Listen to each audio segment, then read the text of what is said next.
শ্রীমদ্ ভগবদ্গীতা অনুবাদ স্বামী রামসুখ দাস। পঞ্চদশ অধ্যায়ের শুরু। পঞ্চদশ অধ্যায় পুরুষোত্তম যুগ। অবতরণিকা। শ্রীমদ্ ভাগবদ্গীতার দ্বাদশ অধ্যায়ের প্রথম শ্লোকে সগুণ এবং নির্গুণ উপাসকদের মধ্যে শ্রেষ্ঠ কে? এই প্রশ্নের উত্তরে ভগবান সগুণ উপাসকদেরই শ্রেষ্ঠ বলে জানিয়েছেন। পঞ্চম শ্লোকে সগুণ ও নির্গুণ উপাসনার তুলনাকালে ভগবান বলেছেন যে দেহাভিমানীদের পক্ষে অব্যক্ত অর্থাৎ নির্গুণ তত্ত্বের উপাসনা করা কঠিন। সেই দেহাভিমান রূপ বাধা কি করে দূর হবে, সেই বিষয় ও নির্গুণ তত্ত্বের আলোচনা ভগবান ত্রয়োদশ ও চতুর্দশ অধ্যায়ে করেছেন। চতুর্দশ অধ্যায়ের 21তম শ্লোকে অর্জুন গুণাতীত পুরুষদের লক্ষণ ও আচরণাদির সঙ্গে সঙ্গে গুণাতীত হওয়ার উপায় জিজ্ঞাসা করেছেন। তার উত্তরে ভগবান 22 থেকে 25তম শ্লোক পর্যন্ত গুণাতীত পুরুষদের লক্ষণ ও আচরণাদি বর্ণনা করে 26তম শ্লোকে সগুণ উপাসকদের জন্য অব্যভিচারী ভক্তিযোগকেই গুণাতীত হওয়ার উপায় বলে জানিয়েছেন। তাৎপর্য হল যে ভগবানের অনন্য ভক্ত, ভগবানেরই আশ্রিত এবং ভগবানেই আপন বলে মনে করায় সকলেই গুণাতীত হয়ে যায়। এই 26তম শ্লোকে ভগবান অব্যভিচারেণ ভক্তিযোগেন পদের দ্বারা ব্যভিচার দোষ সংসারের আশ্রয়, বর্জিত ভক্তিযোগের ইয়ঃ পদের দ্বারা জীবের এবং মাম পদের দ্বারা নিজের বা পরমাত্মার সংক্ষেপে বর্ণনা করেছেন।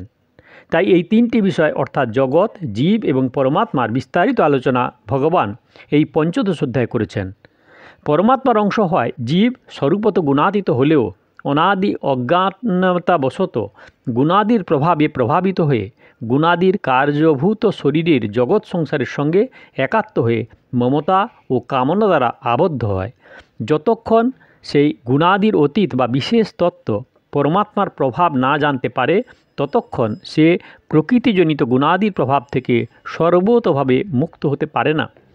তাই ভগবান তাঁর প্রাপ্তির প্রিয় সাধন অব্যভিচারিণী ভক্তি প্রাপ্ত করার জন্য তাঁর অতি গোপনীয় এবং বিশেষ প্রভাব জানাতে এই পঞ্চদশ অধ্যায়ের বিষয় জানাচ্ছেন।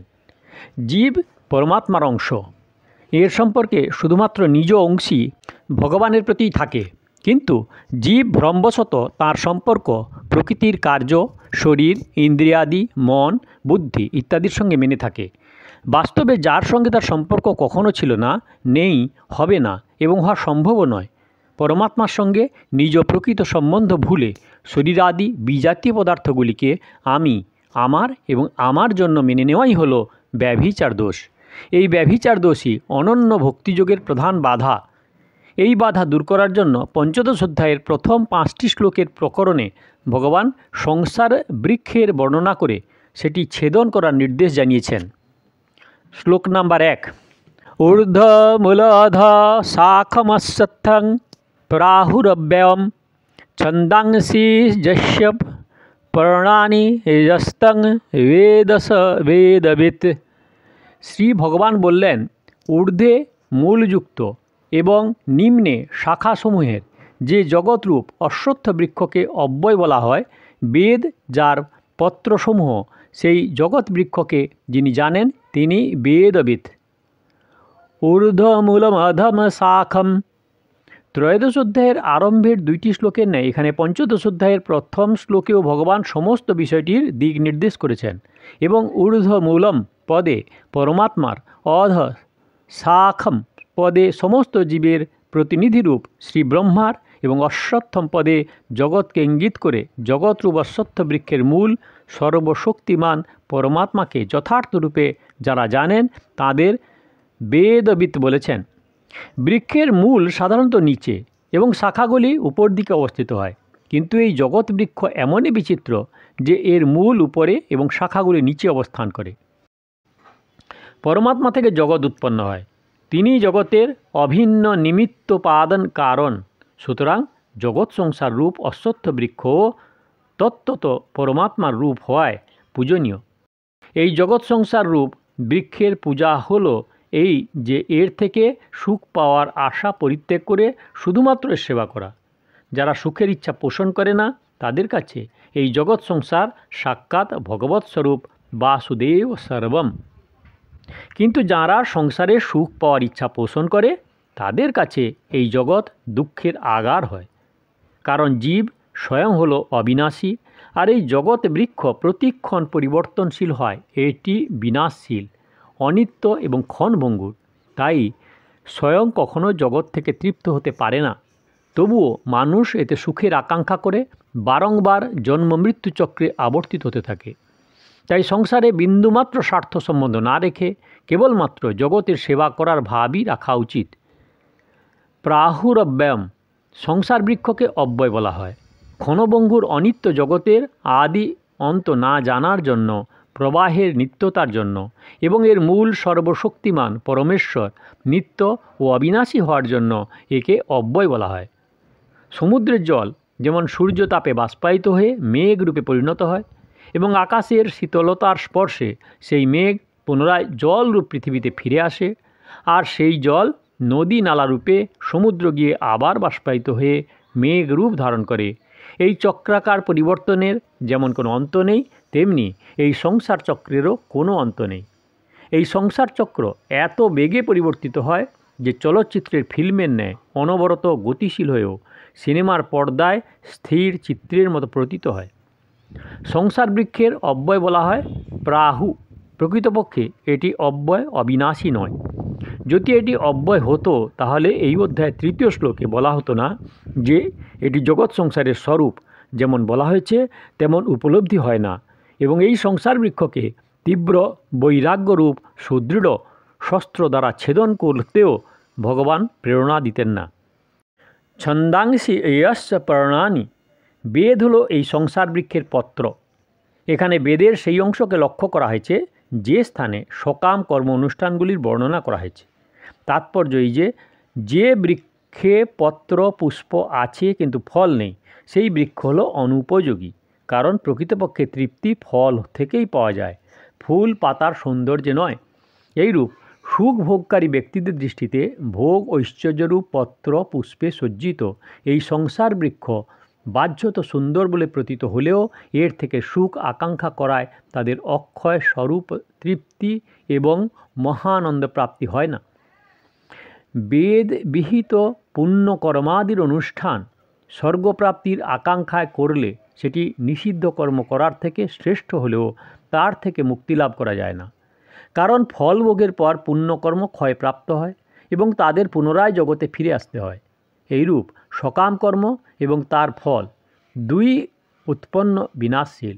সুতরাং সাধকদের এই দুটি থেকেই সর্বতভাবে আসক্তি বর্জিত হয়ে একমাত্র পরমাত্মা তত্ত্ব লাভেরই রত হওয়া উচিত। যেখানে গেলে মানুষ আর জগতে ফিরে আসে না, সেই ভগবানের পরমধামই সমস্ত ভৌতিক জগতের ঊর্ধ্বে অবস্থিত। জগৎ বৃক্ষের প্রধান শাখা হচ্ছে শ্রী ব্রহ্মা, কারণ জগৎ বৃক্ষের উৎপত্তির সময় সর্বপ্রথম শ্রী ব্রহ্মা আবির্ভূত হন।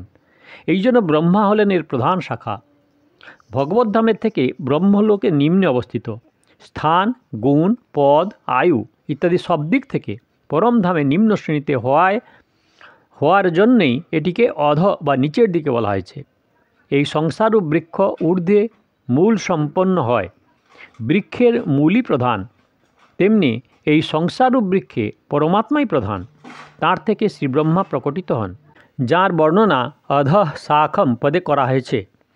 পরমাত্মাই সকলের মূল প্রকাশক এবং আধার। দেশ, ভাব, কাল, সিদ্ধান্ত, গুণ, রূপ, বিদ্যা ইত্যাদি সমস্ত দিক থেকে পরমাত্মাই সর্বশ্রেষ্ঠ। তার থেকে বেশি বা তার থেকে শ্রেষ্ঠ হওয়ার কথা দূরে থাক, তার সমকক্ষও কেউ নেই। জগৎ বৃক্ষের মূলে সর্বোপরি পরমাত্মা বিরাজমান। মূল যেমন বৃক্ষের আধার, তেমনি পরমাত্মা সমস্ত জগতের আধার। তাই ওই মূলকে বলা হয় ঊর্ধ্বমূলম। মূল শব্দটি কারণের বাচক। জগৎ বৃক্ষের উৎপত্তি ও তার বিস্তার পরমাত্মা থেকেই লাভ করেছে। সেই পরমাত্মা নিত্য, অনন্ত এবং সকলের আধার ও সগুণ রূপে সব থেকে উপরে নিত্যধামে নিবাস করেন। তাই একে ঊর্ধ্ব নামে অভিহিত করা হয়। এই সংসার বৃক্ষ সেই পরমাত্মা থেকে উৎপন্ন হয়, তাই একে ঊর্ধ্বমূল বলা হয়। বৃক্ষের মূল হতেই শাখা প্রশাখা পত্র জন্মায়। এইরূপ পরমাত্মা থেকেই সম্পূর্ণ জগৎ উৎপন্ন হয়, তাঁর থেকেই বিস্তার লাভ করে এবং তাঁতেই অবস্থান করে। তাঁর শক্তিতেই সমস্ত জগৎ ক্রিয়াশীল। এইরূপ সর্বশ্রেষ্ঠ পরমাত্মা শরণাগত হলে মানুষ সর্বতোভাবে কৃতার্থ হয়। শরণ গ্রহণ করার কথা পরবর্তী 4র্থ শ্লোকে তমেব চাদ্যং পুরুষগ প্রপদ্যে পদের দ্বারা বলা হয়েছে। জগৎ সৃষ্টির জন্য শ্রী ব্রহ্মা প্রকৃতিকে অঙ্গীকার করেন, কিন্তু প্রকৃতপক্ষে তিনি প্রকৃতির সঙ্গে সম্পর্ক বর্জিত হওয়ায় মুক্তই। শ্রী ব্রহ্মা ব্যতীত অন্য সমস্ত জীব প্রকৃতি এবং তার কার্য শরীরাদির সঙ্গে অহম এবং মমত্বপূর্বক যত গভীরভাবে নিজ সম্পর্ক মেনে থাকে, ততই তারা বন্ধনযুক্ত হয় এবং বারংবার তাদের পতন বা জন্ম মৃত্যু হতে থাকে, অর্থাৎ ততই তাদের শাখা নিচের দিকে প্রসারিত হতে থাকে। সাত্ত্বিক, রাজসিক, তামসিক এই ত্রিবিধ গতি অধঃশাখমের অন্তর্গত।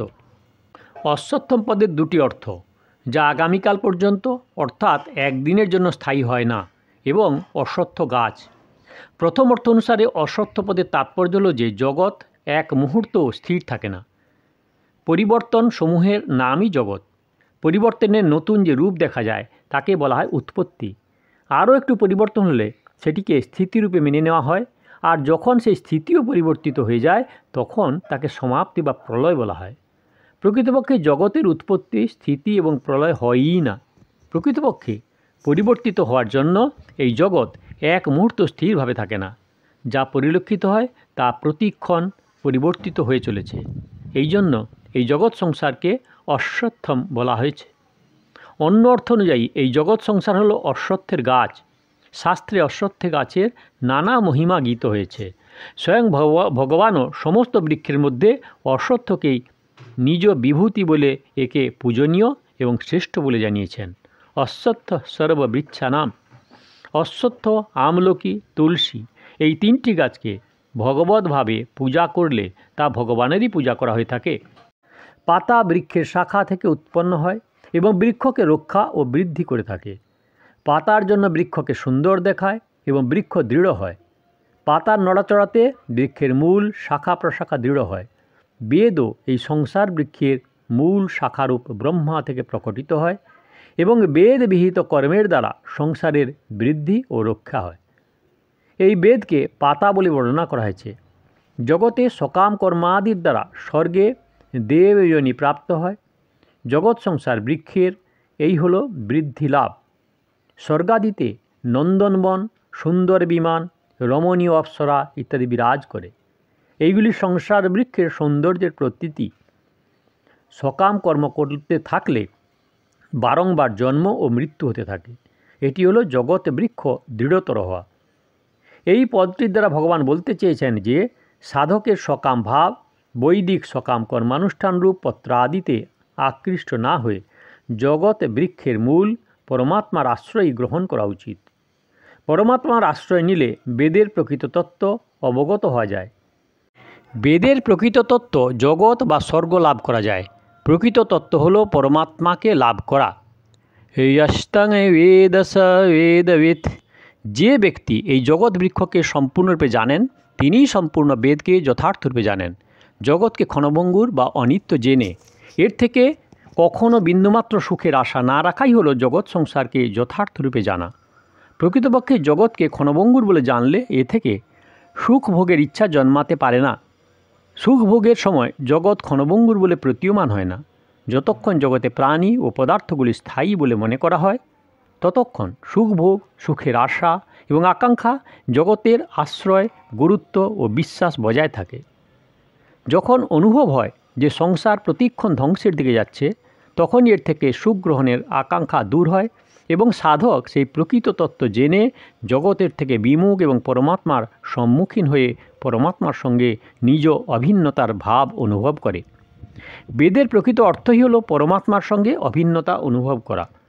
যে ব্যক্তি সংসারে বিমুখ হয়ে পরমাত্মা তত্ত্বের সঙ্গে নিজ অভিন্নতা অনুভব করেন তাঁকেই প্রকৃত বেদবিৎ বলা হয়। সুতরাং বেদ অধ্যয়ন করলে মানুষ বেদ শাস্ত্রে পণ্ডিত হতে পারেন, কিন্তু যথার্থ বেদবত্তা হতে পারেন না। বেদ অধ্যয়ন না করলেও যাঁর সংসারের সম্বন্ধ বিচ্ছেদ হওয়ায় পরমাত্মা তত্ত্ব অনুভূত হয়েছে তিনিই প্রকৃত বেদবেত্তা। ভগবান এই অধ্যায়ের 15 শ্লোকে নিজেকে বেদবিৎ বলে জানিয়েছেন। এখানে তিনি জগতের তত্ত্বজ্ঞানী ব্যক্তিদের বেদবিৎ বলে তাদের সঙ্গে নিজ ঐক্য প্রকট করেছেন।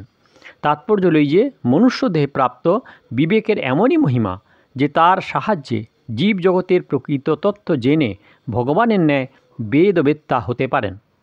পরমাত্মার অংশ হওয়ায় জীবের প্রকৃত সম্পর্ক একমাত্র পরমাত্মার সঙ্গেই থাকে। সে ভ্রমবশত জগতের সঙ্গে নিজের সম্পর্ক মেনে থাকে। প্রকৃতপক্ষে এটি তার ভ্রম। বিচার বিবেচনা দ্বারা এই ভুল দূর করে, অর্থাৎ জগতের সঙ্গে মেনে নেওয়ার সম্পর্ক পরিত্যাগ করে শুধুমাত্র নিজ অংশী পরমাত্মার সঙ্গে নিজ স্বাভাবিক অভিন্নতা অনুভব যিনি করেন, তিনিই জগৎবৃক্ষের যথার্থ তত্ত্বজ্ঞাতা। সেই ব্যক্তিকেই ভগবান এখানে বেদবিৎ বলেছেন। এই হলো 15তম অধ্যায়ের শ্লোক নাম্বার 1। দয়া করে সাবস্ক্রাইব করবেন, লাইক করবেন, শেয়ার করবেন। আর গীতার শুরু থেকে দেখতে হলে কাকন বাসুতে ক্লিক করে ভিডিও দেখুন। আর আগের ভিডিওর জন্য দয়া করে অপেক্ষা করুন।